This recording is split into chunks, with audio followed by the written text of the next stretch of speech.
Diego Oquendo, esta semana en Radiovisión. Revisemos algunas medidas tomadas en este gobierno. Cárcel para los usuarios de sistemas satelitales ilegales. Cárcel para los conductores que van a exceso de velocidad. Cárcel para involucrados en protestas sociales. Cárcel para personas que conservan en sus casas afiches de Che Guevara o libros sobre la lucha armada. Agresión verbal y persecución contra aquellos que no son del agrado del gobierno.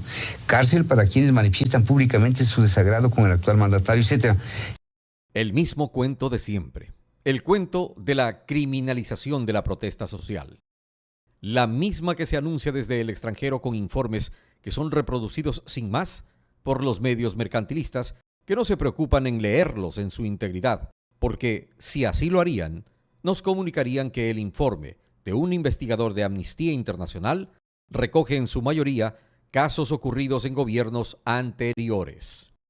Ningún medio mercantilista nos informó que, por ejemplo, el informe, al hablar de un intento deliberado de obstaculizar el derecho a la libertad de expresión por las detenciones producidas en Sucumbíos y Orellana, se refiere a hechos que ocurrieron en el 2005, es decir, 2 años antes de la Revolución Ciudadana. Tampoco nos aclararon que al hablar el informe de un sistema penal para acallar protestas, se refiere a varias detenciones y juicios ocurridos en el año 2006. Un año antes de la Revolución Ciudadana. Los medios mercantilistas que publicaron el informe de Amnistía Internacional no explicaron que Wilman Jiménez Salazar, calificado en el informe como preso político, fue detenido en el año 2006 por fuerzas militares que lo tuvieron bajo custodia por varias semanas. 2006, un año antes de la Revolución Ciudadana. Nunca se informó tampoco en los grandes medios comerciales que el informe toma como una de sus fuentes un informe de la Comisión Interamericana de Derechos Humanos, CIDH, del 2006, donde se menciona que la violencia política destinada a acallar a defensores de los derechos humanos tiene la aquiescencia del gobierno. Año 2006, es decir, un año antes de la llegada de la Revolución Ciudadana.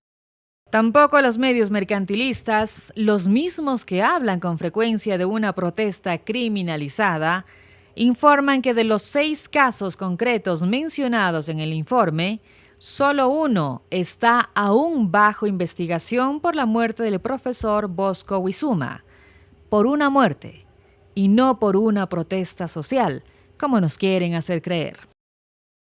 De esto no se ha escrito una sola letra, ni se ha dicho una sola palabra. Tan solo se repite sin escrúpulos que en Ecuador la protesta social es criminalizada. Y periodistas como Diego Oquendo lo repiten casi a día seguido. Cárcel para involucrados en protestas sociales. Agresión verbal y persecución contra aquellos que no son del agrado del gobierno. Cárcel para quienes manifiestan públicamente su desagrado con el actual mandatario, etc. Diego Oquendo, solo le faltó decir cárcel por pintarse el bigote.